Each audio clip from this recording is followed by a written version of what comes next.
खबर हरियाणा में आप सभी का स्वागत है। मैं हूं आपके साथ रिंकल गुप्ता। चलिए खबरों का सिलसिला शुरू करते हैं और बात करते हैं कुरुक्षेत्र की।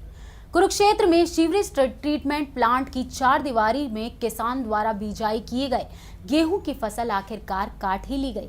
इस फसल पर जन स्वास्थ्य विभाग के XEN अशोक खंडूजा द्वारा प्रशासनिक हक जताकर पुलिस सहायता के साथ फसल काटने का दावा कर रहे हैं, लेकिन उससे पहले ही किसान ने उक्त भूमि से फसल काट ली, जिसको लेकर जन स्वास्थ्य विभाग के अधिकारियों के हाथ पैर फूल गए और अब इस बात का ठीकरा पुलिस के सर फोड़ने में जुटे हुए हैं। जबकि पुलिस अधिकारियों का कहना है कि जन स्वास्थ्य विभाग द्वारा उनको फसल काटने और पुलिस सहायता लेने के बारे में कोई भी शिकायत और या फिर कोई पत्र नहीं लिखा गया था। सर ऐसा है, क्या बयान हमारे अधिकारी ने मैं नहीं जानता, लेकिन इस हमारे ऑफिस से इस सब डिवीज़न ने 6/4/2015 को हमने report SHO police station Kurukshetra को लिखवा दी थी कि वहाँ जो है पुलिस प्रोटेक्शन दी जाए, और हमारे एक्शन को हमने जो है साइट रिपोर्ट भेज दी थी और JE को डायरेक्ट कर दिया गया था कि वो अपनी फर्दर रिपोर्ट दे 6/4/2015 को। उसके बाद 16/4/2015 को फिर मैंने SHO पुलिस स्टेशन कुरुक्षेत्र को लिखा कि जो FIR पहले दर्ज हुई थी उसकी स्टेटस रिपोर्ट भी दी जाए, और जो वहाँ फसल खड़ी है, जो रिपोर्ट हमने एक्शन को सौंपी थी, उस वहाँ पुलिस प्रोटेक्शन दी जाए, लेकिन पुलिस के द्वारा कोई प्रोटेक्शन नहीं दी गई। और उसके बाद एक्शन साहब ने भी केस को जो SP से परस्यू किया और 28/4/2015 को JE साइट इंचार्ज ने रिपोर्ट दी कि वहाँ फसल जो है, जो फसल थी वो काट ली गई है। उसी के तहत JE साहब की रिपोर्ट को लेते हुए मैंने अपनी रिपोर्ट एक्शन को फुल डिटेल में सबमिट कर दी भी ऐसे ऐसे यहाँ हुआ है और केस ऑलरेडी SP कुरुक्षेत्र के साथ परस्यू है। नहीं, जब देखिए JE साहब ने आपको रिपोर्ट दी कि मौके से फसल किसी अननोन पर्सन ने काट ली है, तो क्या आपने उस अननोन पर्सन के खिलाफ फसल काटने का 28 तारीख से लेकर अब तक कोई मामला दर्ज करवाया? सर, मामला ऑलरेडी उनके अगेंस्ट दर्ज है और पुलिस जो केस है SP साहब के साथ ऑलरेडी एक्शन ने भी परस्यू किया हुआ है, और मैंने SHO कुरुक्षेत्र के साथ थाना कुरुक्षेत्र ऑलरेडी परस्यू किया हुआ है। मामला दर्ज करना तो पुलिस का काम है। नहीं, ओनली मामला दर्ज करवाना ही कार्य है या उसके ऊपर अमल करना और कार्रवाई करना पुलिस का काम है, क्योंकि ऑलरेडी एक FIR इसी केस में फसल बोने के उसमें ऑलरेडी दर्ज हो चुकी है और उसकी ट्रायल कोर्ट में चल रही है। नहीं, वो फसल बोने का मामला दर्ज है, फसल काटने का नहीं है। सर, फसल काटने के लिए भी ऑलरेडी जो पुलिस प्रोटेक्शन के लिए ऑलरेडी SP के साथ परस्यू केस जो है अपना एक्शन साहब ने परस्यू किया हुआ, पुलिस प्रोटेक्शन दी जाए। हाँ जी, वो पुलिस प्रोटेक्शन देना तो पुलिस का काम है। सर, तो मतलब आपका कहने का कारण ये है कि जिला पुलिस ने आपकी शिकायतों का निवारण नहीं किया गया, उस पर कोई कार्रवाई नहीं की? सर, मैंने तो SHO और पुलिस की अनदेखी के कारण वहाँ से फसल काट ली गई है। मैंने SHO थाना GU को लिखा है, SP साहब को एक्शन साहब ने लिखा है। नहीं, लेकिन उसके बाद भी जो केस है सुप्रीम कोर्ट में अंडर पोल्यूशन कंट्रोल की क्लियरेंस के लिए कोर्ट में पेंडिंग है, सुप्रीम कोर्ट में केस। ये आपको सूचनार्थ हेतु।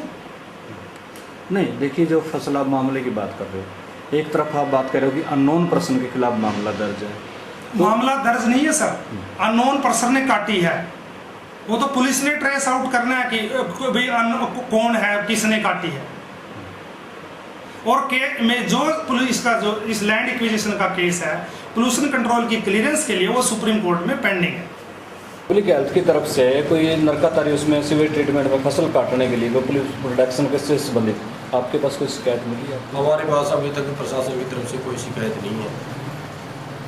तो मतलब ये कि पुलिस प्रोटेक्शन के लिए कोई हमारे पास प्रशासन की तरफ से लिखित में कोई पुलिस हेल्प की कोई भी चिट्ठी नहीं आई है, तो इसी कारण से मतलब उनको वो नहीं दी गई प्रोटेक्शन। हमारे पास अगर कंप्लेंट आती तो हम सरकार के जो प्रशासन के आदेश है उसके अनुसार देते हैं उनको पुलिस हेल्प। गुड़गांव के मंडलायुक्त डी सुरेश ने नेपाल भूकंप पीड़ितों के लिए राहत सामग्री से भरे 2 वाहनों को हरी झंडी दिखाकर रवाना किया। ये राहत सामग्री गुड़गांव के उद्योग और कंपनियों द्वारा CSR के तहत जुटाई गई थी। इस अवसर पर उनके साथ जिला उपायुक्त की TL सत्यप्रकाश भी उपस्थित रहे। उप मंडलायुक्त ने सिविल लाइंस से नेपाल भूकंप पीड़ितों के लिए भेजे जाने वाली राहत सामग्री को हरी झंडी दिखाकर रवाना कर दिया। उन्होंने आम जनता से अपील भी की है कि वे नेपाल भूकंप पीड़ितों की मदद के लिए आगे आएं और नेपाल में आई प्राकृतिक आपदा बहुत ही दुखद है। उन्होंने ऐसा कहा। हरियाणा सरकार द्वारा पीड़ितों को हर संभव मदद दी जा रही है। जिला प्रशासन द्वारा नेपाल भूकंप पीड़ितों के लिए राहत सामग्री के साथ साथ प्रशासनिक मदद भी दी जा रही है। राहत सामग्री में भूकंप पीड़ितों के लिए कंबल, खाने पीने का सामान, कपड़े, दवाइयां और अन्य जरूरत का सामान भी शामिल किया गया है। ये 2 ट्रक हम भिजवा रहे हैं अर्थक्वेक से अफेक्टेड जो लोग हैं नेपाल के, उनकी मदद के लिए, उनकी रिलीफ के लिए यहाँ से भिजवा रहे हैं। तो ये M3M कंपनी उन्होंने काफ़ी सपोर्ट दिया है और ये प्रशासन और corporate sector responsibility, corporate social responsibility की जो ना दृष्टि से ये किया जा रहा है। तो वहाँ के फ्लड अर्थक्वेक अफेक्टेड लोगों को मदद के लिए हम भिजवा रहे हैं। से इसका हमारा ऑब्जेक्टिव जो था कि एज अ कंपनी हमारी रिस्पॉन्सिबिलिटी बनती है कि हम सोसाइटी को सपोर्ट करें। जहाँ पे जिन लोगों को ज़रूरत है, जिन लोगों को मदद की रिक्वायरमेंट है, हम उन लोगों को अपने तरीके से, बेस्ट तरीके से सपोर्ट करें। सो इस बार जो है अर्थक्वेक आया नेपाल में, इससे बहुत ही दर्दनाक है, कितने लोगों की जान गई। तो हमने सोचा जिस तरीके से हम अपने बेस्ट अपनी कंपनी के पर्सपेक्टिव से लोगों को सपोर्ट कर सकते हैं, तो उस तरीके से हमने सपोर्ट करने की कोशिश की। लगभग 50 लाख रुपए तक की टोटल सामग्री हमने इसमें भिजवाई है, जिसमें कंबल, जिसमें छतरियाँ, ब्लैंकेट, खाने पीने का सामान, पानी की बोतल और हर तरह के वस्त्र हमने इसमें भिजवाए गए हैं नेपाल। वहीं अंबाला छावनी रेलवे स्टेशन को मिली बम से उड़ाने की धमकी। जी हां, आपको बता दें कि ये धमकी फोन कॉल पर आई और जिसके बाद पुलिस और प्रशासन में हड़कंप मच गया, जिसके बाद GRP और RPF रेलवे स्टेशन पर हर आने जाने वाले की गहनता से जांच कर रहा है और साथ ही स्टेशनों को खाली करा दिया गया है। देखिए एक रिपोर्ट।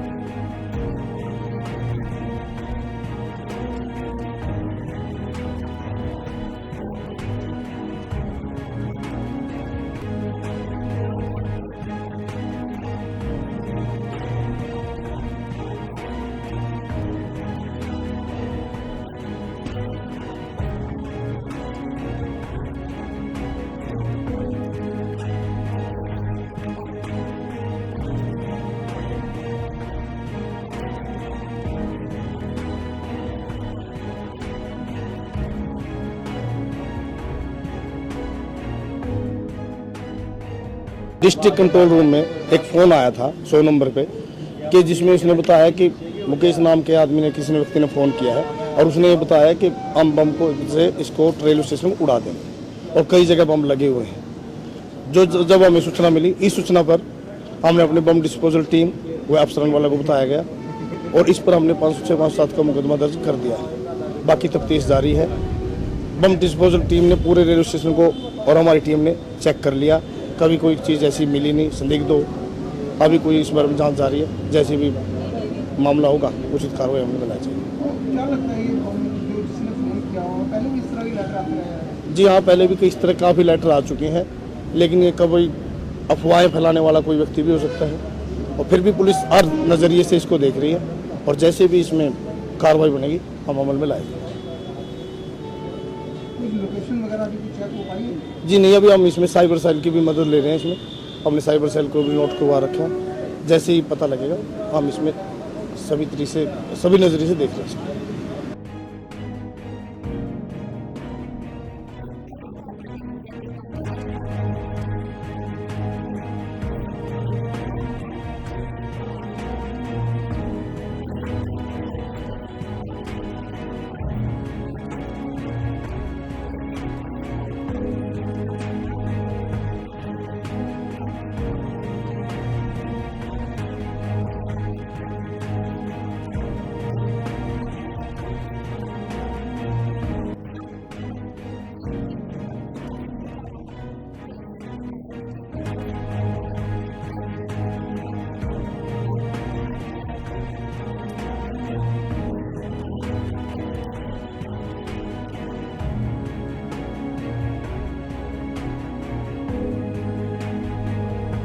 कॉल रिसीव हुआ था कल अम्बाला कंट्रोल रूम में। किसी व्यक्ति ने फ़ोन करके ये कहा कि जीआरपी रेलवे स्टेशन पे वो बॉम्ब से उड़ा देंगे।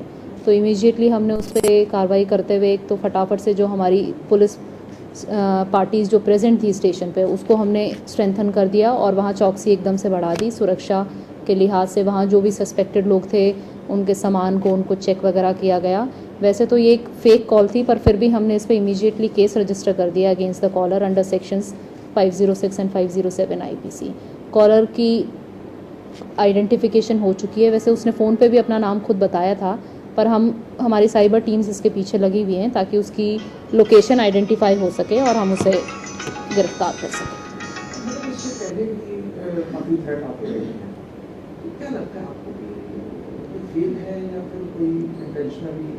देखिए हो सकता है ये फेक हो या जेन्युइन भी हो but as and when we receive the information हम अपनी पूरी तत्परता के साथ उसको नाकाम करने में लग जाते हैं। या फिर अगर even if it is a fake call हमारी ड्यूटी है कि जैसे ही हमें कोई कॉल रिसीव हुई हो तो उसकी जेन्युइननेस को चेक करें, वेरीफाई करें whether the call is genuine और नॉट। तो इस केस में भी हमने यही किया है कि कॉल तो फेक थी but we have registered case against him और इसको बहुत ही जल्दी आइडेंटिफाई करके जो भी एक्यूज रहे विल अरेस्ट हिम।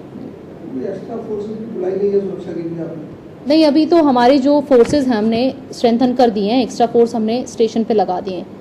तो we are ready to deal with any situation. अगर इस तरह की कोई सिचुएशन होती है तो उसको अकॉर्डिंगली डील किया जाएगा।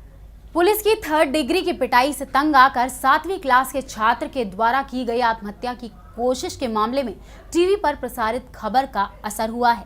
जी हां, इस मामले को लेकर डीसीपी सेंट्रल की टीम हॉस्पिटल पहुंची और पीड़ित के बयान को दर्ज कर लिया।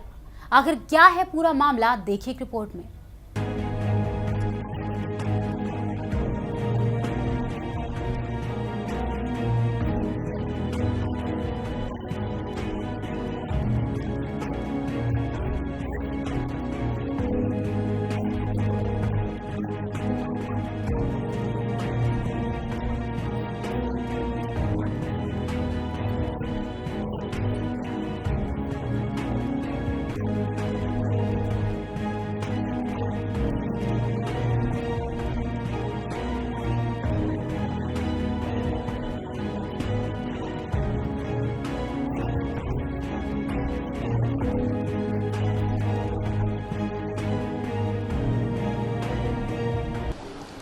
आरोप तो देखो हर एप्लीकेशन में गंभीर ही होते हैं। मैंने पढ़ी एप्लीकेशन देखी है, अस्पताल में भी विजिट किया है। जो भी बात होएगी अगले चंद दिनों में आपके सामने ही होगी। तो आज आप पहुंचे हैं, क्या शिकायत दी आपको? क्या शिकायत में क्या कहा है महिला ने और किस तरह की कार्रवाई हो रही है इस मामले में? बच्चे से बात नहीं हो पाई है क्योंकि शायद वो बेड पे एडमिट है और रेस्ट पे है और डॉक्टर ने भी यही एडवाइस किया है कि उसे ज़्यादा से ज़्यादा समय रेस्ट करने दिया जाए। बच्चे की हालत ठीक है जैसे डॉक्टर से बात हुई है। और इसकी मां का आरोप ये है कि आज से 4-5 दिन पहले 25 तारीख को बच्चे को सीआईए पुलिस से कुछ लोग जवान लेके गए थे और शायद उनके साथ 3rd डिग्री का उपयोग किया है। पर क्योंकि ये इंसेप्शन ही है जांच का, बिल्कुल शुरू में जांच है, इस समय कुछ कहा नहीं जा सकता है। बाकी जो पूरी जांच होएगी और जो सामने तथ्य आएंगे उसी हिसाब से पूरी कार्रवाई अमल में लाई जाएगी। क्या ये उम्मीद की जाए कि अगर कोई दोषी पाया गया तो सुरक्षा मिल जाएगा? हाँ, ऑफ कोर्स, इसीलिए जांच है और होना भी यही चाहिए कि सारे तथ्य सामने हो और उस पे जांच के उपरांत जो भी दोषी पाया जाए उसके खिलाफ कार्रवाई हो।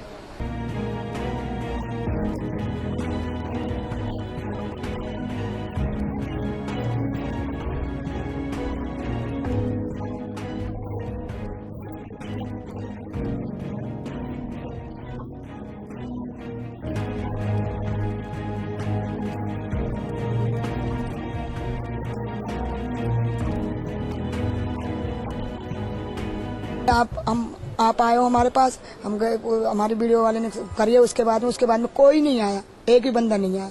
आज मेरे लड़के को देखने वाले आए हैं, अभी तक मेरे लड़के कोई सुनवाई नहीं है। कृपा करके थोड़ी वो करो उनके लिए कि मदद करो। इसकी मदद करो। परसों मैं अकेली रात से सारी जगह जा रही हूँ, मेरी किसी ने भी हेल्प नहीं करी। जब से वीडियो वाले भाई साहब आए हैं, जब से मेरी थोड़ी बहुत, आज जाके कोई आया है, उसके 3 दिन से मेरे लिए कोई नहीं आया, एक भी नहीं आया, कोई भी नहीं आया। आज ये आए हैं जो बोलते, हाँ पुलिस के अफसर आए, मेरे 3 दिन से मेरे पास कोई भी नहीं आया। कोई क्या पूछताछ की है? ऐसे पूछताछ की है, तुम्हारा लड़का कैसा है कैसा नहीं है। मैंने इतना बुरा मारा मेरे लड़के को, बहुत बुरी तरह से मारा। मेरे से भी बोला है कि तेरा मकान बिकवा दूंगा, और मेरी गिरबानी पकड़ी है सर। मेरे से बदतमीजी से बोले हैं, मेरे घर पे आए हैं। सारी चीजें बताई आपने? हाँ बता दी मैंने, सारी चीजें बताई हैं। बयान लिख कर ले गए? हाँ अब लिख के ले गए, ऐसे करिए मैंने। अब मेरे को अब क्या लगता है, इंसाफ मिल जाएगा? मुझे इंसाफ चाहिए, कुछ भी करो, मुझे इंसाफ चाहिए और मुझे कुछ नहीं चाहिए। मेरे लड़के का इलाज चाहिए और इंसाफ चाहिए मुझे। जितना मेरा लड़का सीरियस, मेरा लड़का मर जाएगा ना, मैं भी खुद आत्महत्या करके मर जाऊंगी। किसी चीज का हाथ बस 14 साल का नाबालिग बच्चा है, जो मेरे को इंसाफ नहीं मिला ना, मैं खुद भी आत्महत्या करके मर जाऊंगी। सारा ऊपर इनके ऊपर लगा जाऊंगी सर, मेरी यही स्टोरी है, मैं खुद आत्महत्या करके मर जाऊंगी।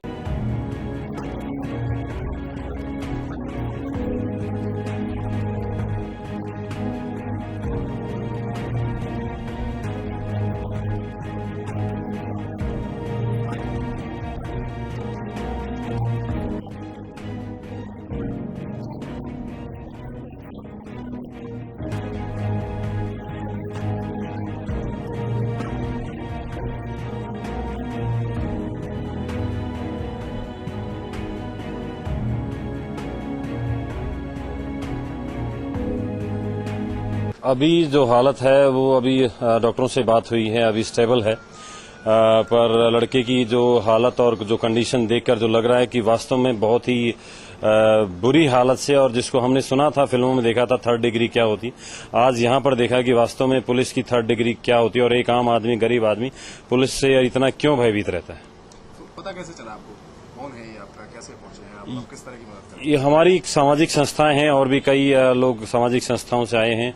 हमें रात को पता चला था, फिर सवेरे मीडिया के माध्यम से पता चला, तो हम लोग अपनी स्वेच्छा से, ताकि एक गरीब आदमी को ये ना लगे कि वो बिल्कुल निस्सहाय है और उसके साथ कोई नहीं है, तो हम सब लोग पूरे फरीदाबाद की जितनी तमाम सामाजिक संस्थाएं हैं वो सब इसके साथ हैं, और इसको हम पूरी तरह से न्याय दिलवाने के लिए जो कुछ भी होगा वो हम करेंगे। अगर हायर मेडिकल सुविधा की जरूरत पड़ी किसी बड़े हॉस्पिटल में तो क्या? उसके लिए भी हमने अभी डॉक्टर साहब से बात करी, वो अभी इनको एस्कॉर्ट में चेक करवा रहे हैं, अगर वहां जरूरत हुई तो वहां एडमिशन करवाएगी। उसमें हमारी संस्था और जितनी और तमाम सामाजिक संस्थाएं वो सब हेल्प करेंगे, और जितने शहर के प्रबुद्ध और बड़े लोग हैं, धनवान लोग हैं, उनसे हम अपील करेंगे आप लोगों के माध्यम से कि इस बच्चे की मदद करी जाए। मुझे सवेरे फोन आए कि ऐसे ऐसे एक बच्चे की हालत खराब है, तो वो कॉलेज से आए थे। तो जैसे ही मुझे पता चला तो मैं यहाँ देखने के लिए आया, और देख करके पता चला कि वास्तव में एक ये 14 साल का बच्चा जो 7वीं में पढ़ता है, और वो एक मामूली से शक के बिहाफ पे उसको इतना बड़ा दंड दे दिया गया। ये अमानवीय तरीका है दंड देने का, और ये कोई इतना बड़ा अपराध नहीं था इसके लिए इतना बड़ा टॉर्चर हो। उसके नाखून तक उखाड़ लिए गए, और मैं तो ये सोचता हूं कि इससे और बड़ा घिनौना अपराध इस मानवता के प्रति नहीं हो सकता। और मेरी ये पूरी कोशिश है कि चाहे मुझे जो भी करना पड़े इसके लिए, मैं इसकी लड़ाई के लिए इन संस्थाओं के साथ हूं। जो भी संस्थाएं यहाँ पर अभी मौजूद हैं और जो भी संस्थाएं इस मुहिम में आएंगी, मैं सब उनके साथ हूं, और कदम से कदम मिला के मैं उनका पूरा सहयोग दूंगा। इंसाफ दिलाने की पूरी कोशिश होगी और इंसाफ दिला के रहेंगे। पोलियो मुक्त भारत की ख्याति प्राप्त करने के बाद रिकॉर्ड को बरकरार रखने के लिए भारत सरकार जल्द ही पोलियो ड्रॉप की जगह पोलियो का इंजेक्शन शुरू करने वाली है, जिसे बच्चों में सिर्फ एक ही बार लगाया जाएगा। देखिए एक रिपोर्ट।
किसी चीज़ को पाना भी मुश्किल काम है, लेकिन उससे ज़्यादा मुश्किल काम उसको बरकरार रखना है।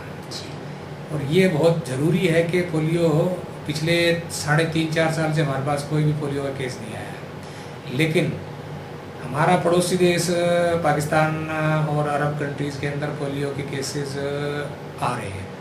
और कुछ देश जो पहले पोलियो फ्री, कई सालों तक पोलियो फ्री रहे हैं, उनमें लौट कर फिर भी केसेस आ रहे हैं। तो यही कहानी हमारे अपने देश भारत के लिए ना घटित हो कि दोबारा से इस देश के अंदर पोलियो कदम रखे। तो इस चीज़ को बरकरार रखने के लिए हमें पोलियो कंटिन्यूसली पोलियो ड्रॉप्स पिलवाते रहना है। और शायद आपको विदित भी होगा कि अब हम पोलियो के लिए इंजेक्टेबल डोजेस भी शुरू करने वाले हैं, शायद वो इसी साल शुरू हो जाएगी। ये एक ट्रांजिशनल फेज़ है जब पोलियो ड्रॉप्स बंद करके और इंजेक्शन के रूप में पोलियो लगाना शुरू करेंगे। तो ये वो अवस्था है जिसमें पोलियो अगर हम ध्यान नहीं देंगे तो दोबारा आने की संभावना है। और बच्चे ड्रॉप्स आसानी से पी लेते हैं, लेकिन इंजेक्शन के डर से वो पोलियो के टीके नहीं लगवाएंगे, या जैसे पहले डीपीटी हम लगाते हैं या पेंटावलेंट लगा रहे हैं, उसमें हमारा अचीवमेंट इसलिए कम होता है क्योंकि बच्चे और माँ बाप इंजेक्शन से डरते हैं। जबकि ऐसी बात नहीं है। ये इंजेक्शन एक बार हल्का सा दर्द होता है, लेकिन सारी ज़िंदगी बच्चे, ये जो जानलेवा भयानक बीमारियां हैं जो वैक्सीन से बचाई जा सकती हैं, उनसे बच्चे बचे रहते हैं और सारी ज़िंदगी माँ बाप भी और बच्चे भी सुरक्षित रहते हैं। तो मेरी सभी से यही प्रार्थना है कि जो 6 नहीं अब तो 8 या 10 बीमारियां ऐसी हैं जो जानलेवा हैं और जिसके प्रति वैक्सीन बन चुकी है और सफलतापूर्वक वो लॉन्च भी हो चुकी है। हरियाणा में हम पेंटावलेंट पिछले 1.5-2 साल से पेंटावलेंट लगा रहे हैं, जिसमें 5 तरह के एंटीजन्स हैं जो 5 बीमारियों से बचाते हैं। इसके अलावा 4-5 बीमारियों के लिए हम अलग से इंजेक्शन या ड्रॉप्स देते हैं। तो मेरी यही प्रार्थना है कि सभी व्यक्ति जागरूक हों और अपने बच्चों को और गर्भवती महिलाओं को जो टीकाकरण का चार्ट है, सारणी है, समय पर जो लगते हैं वो सब लगवाएं। हमने पोलियो इंजेक्शन की बात की, तो कब से इसकी शुरुआत होने वाली है और क्या क्या इसका प्रोसीजर रहेगा इंजेक्शन का? प्रोसीजर ये है कि पोलियो इंजेक्शन की एक खुराक लगेगी, वो जो मीजल की पहली खुराक लगती है उसके साथ लगाने का काम करेंगे। बाकी अभी भारत सरकार की गाइडलाइंस आएंगी, उसके अनुसार ही आगे कार्य करेंगे। लेकिन भारत सरकार का और हरियाणा सरकार का ये प्रयास रहेगा कि इसी फाइनेंशियल ईयर में जो इंजेक्टेबल पोलियो वैक्सीन है वो लागू करने का पूरा प्रयास होगा। और जनता से यही गुजारिश है कि बाकी जैसे डीपीटी या पेंटावलेंट या मीजल्स बीसीजी का टीकाकरण है, वैसे ही पोलियो भी टीके के रूप में आ रही है। तो उससे जो शॉट हैं वो कम हो जाएंगे। पहले हम पोलियो 3 या 4 या 5 खुराक के रूप में लेते हैं, तो आगे इंजेक्टेबल के रूप में शायद एक ही डोज का प्रावधान होगा। तो इससे हमें भी अच्छा लगेगा कि बच्चों को बार बार आना नहीं पड़ेगा उस बीमारी के लिए, और एक इंजेक्शन में ही काम चल जाएगा। सरकार का भी पैसे के हिसाब से बचत होगी। तो ये प्रयास है सफल बनाना, हम सबका मिलकर इसको पूरा करने के लिए हम यत्न करेंगे कि हमारे देश के सभी बच्चे इन बीमारियों से सुरक्षित रहें और अच्छे नागरिक बने। तो इस इंजेक्शन के लिए क्या उम्र निर्धारित की गई है बच्चों के लिए जो एक बार लगेगा?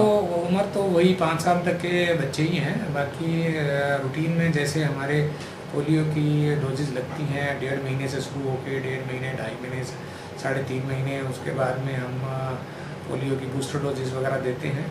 तो वो शेड्यूल अभी गवर्नमेंट ने सेट करना है, साइंटिस्ट ने या जो इसके विशेषज्ञ हैं तो वो निर्धारित करेंगे कि किस उम्र पर ये इंजेक्शन दिया जाए और कितनी डोज दी जाए या कितने इसके खुराक देनी है।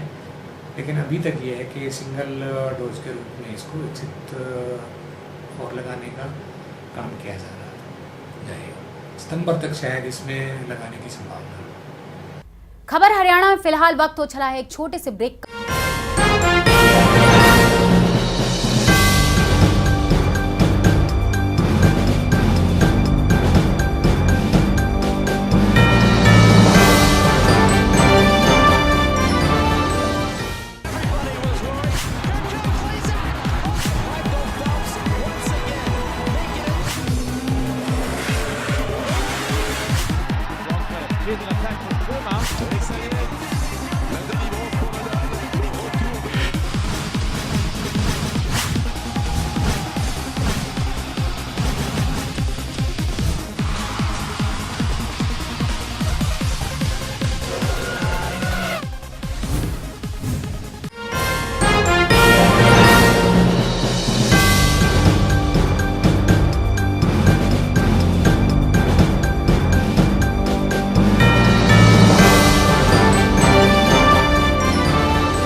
ब्रेक के बाद आप सभी का फिर से स्वागत है। चलिए करते हैं कुछ और खबरों का।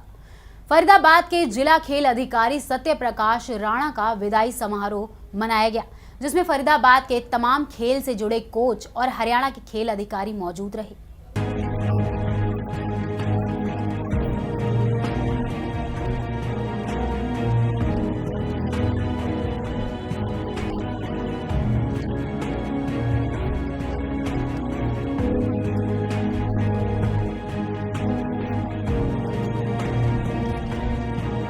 हमेशा से ही इन्होंने जो है, इनकी जो पॉजिटिव अप्रोच है, जो पॉजिटिव सोच है, वही कभी भी हमने इनको टेंशन में नहीं देखा। हमेशा मुस्कुराते हुए, ठाके मारते हुए, जैसे ही सर की एंट्री होती थी हमेशा से जो है सारे स्माइलिंग, पता चल जाता कि सर जो है आज ऑफिस में आ गए। वहीं पलवल के रसूलपुर फाटक के पास पुलिया के पास मिले शव की पुलिस ने पहचान कर ली है और जीआरपी ने परिजनों के बयान पर शव का पोस्टमार्टम कराकर परिजनों के हवाले कर दिया और मामले की जांच में जुट गई है।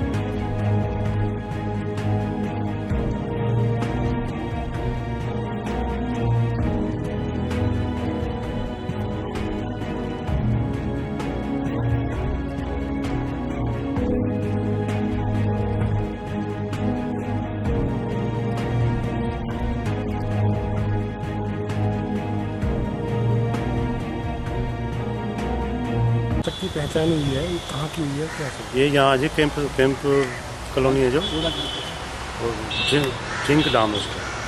तो कहाँ मौत हुई थी? ये रसूलपुर से आगे हुई थी, पुल के पास। ये है ना नाला पड़ता है। ट्रेन से? हाँ, ट्रेन से हुई थी परसों। क्या कार्रवाई करनी थी? ये कार्रवाई करी है, पोस्टमार्टम कर दिया है। उसके बाद 72 घंटे के लिए यहाँ रख दी थी मोर्चरी में। आज ट्रेस हो गई। कार्रवाई क्या करेंगे? आज इनके बयान लेके इनको डेड बॉडी इनके हवाले करते हैं। बाकी आज तक यही कार्रवाई है। वहीं पलवल जिले के गांव रुपड़ाका में शादी में बड़ी गाड़ी न मिलने पर ससुराल पक्ष के लोगों ने 25 वर्षीय विवाहिता को फांसी लगाकर मौत के घाट उतार दिया। सूचना मिलते ही पुलिस मौके पर पहुंच गई और शव को पोस्टमार्टम के लिए पलवल सिविल अस्पताल भिजवा दिया। वहीं पुलिस ने मृतका के ससुराल पक्ष के 7 लोगों के खिलाफ दहेज और हत्या का मामला दर्ज कर कार्रवाई शुरू कर दी है।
वो ऐसा है कि बार बार दहेज मांगते रहे और हर बार जो है जब भी लड़की हम बेचते थे यहाँ रूपड़ा के पंचायत लेके आते थे जी।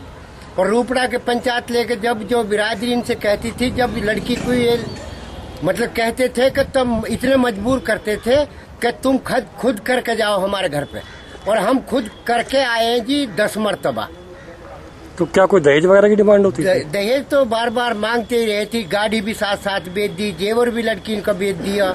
दहेज की तो इनकी हमसे पूर्ति हुई ना जी। तो अब किस तरह से मारा है? अब इस तरह से मारा है जी। अब भी क्या है, ये तो प्लानिंग से मारा है जी।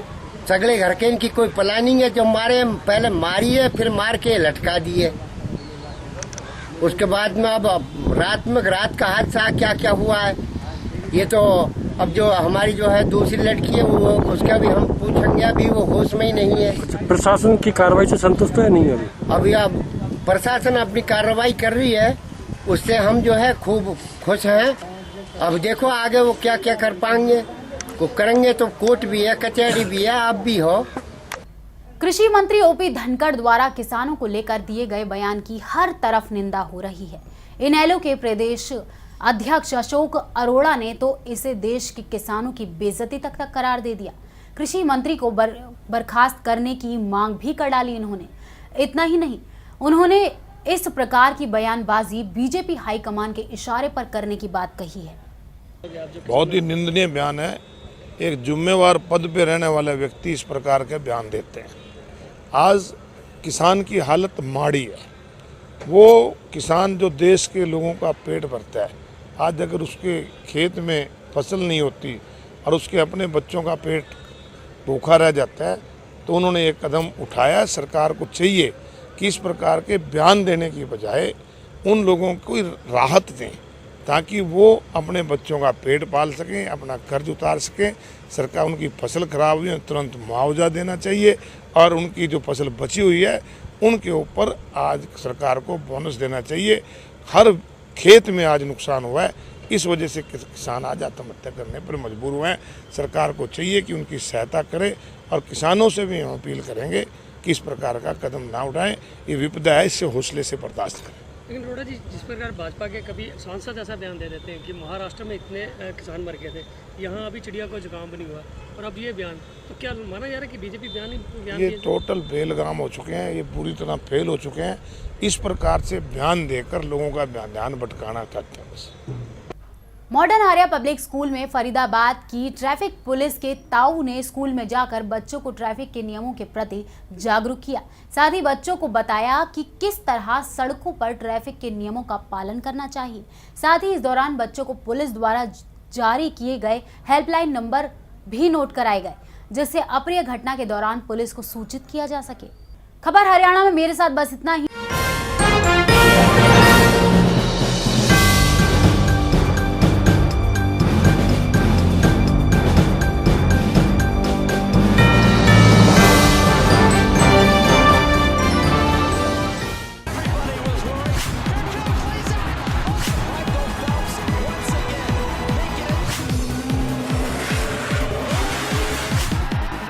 Here's an attack from Puma.